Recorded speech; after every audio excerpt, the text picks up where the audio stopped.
Managing large volumes of orders? Ordoro's batching feature can help you streamline the process.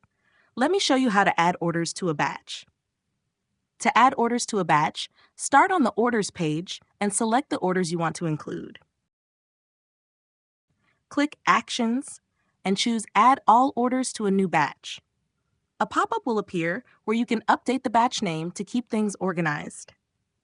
Once you're ready, confirm to create the batch with your selected orders. If you want to add orders to an existing batch, select the orders,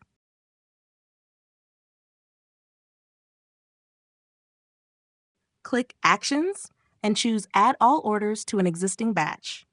Use the search bar to find the batch ID, select it from the list, and click Add to Batch. After adding, you can review the batch details to ensure all orders are grouped correctly.